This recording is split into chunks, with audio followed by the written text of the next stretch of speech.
হারানো বা ব্যর্থতা জীবনের অবিচ্ছেদ্য অংশ।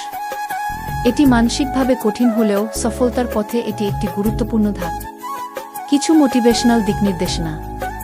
ব্যর্থতা শিখায়, প্রত্যেক হার থেকে আমরা নতুন কিছু শিখতে পারি। এটি আমাদের দুর্বল দিকগুলো বুঝতে এবং তা উন্নত করতে সাহায্য করে। আত্মবিশ্বাস বাড়ায়, বারবার চেষ্টা করলে আত্মবিশ্বাস বাড়ে এবং প্রতিকূলতাকে মোকাবিলা করার মানসিক শক্তি তৈরি হয়। সফল মানুষের গল্প। পৃথিবীর অনেক সফল মানুষ তাদের জীবনে অনেকবার ব্যর্থ হয়েছেন। তাদের গল্প পড়ে অনুপ্রাণিত হওয়া যায়। যেমন থমাস আলভা এডিসন বলেছিলেন, আমি ব্যর্থ হইনি, আমি সফল না হওয়ার 1,000,000টা উপায় আবিষ্কার করেছি। উদ্দেশ্য ঠিক রাখা। বড় লক্ষ্য অর্জন করতে হলে ধৈর্য ও অধ্যবসায় জরুরি।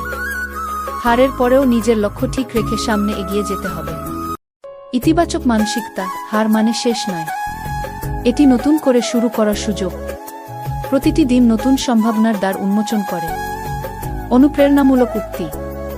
জীবনে কখনো হারবে না, হয় তুমি জিতবে নয়তো শিখবে কি। Nelson Mandela. হারের পরেও লড়াই চালিয়ে যাওয়াটাই প্রকৃত সাহস। নিজের উপর বিশ্বাস রাখুন, সামনে এগিয়ে যান। হিউম্যানাইজ 160 ওয়ার্ডস।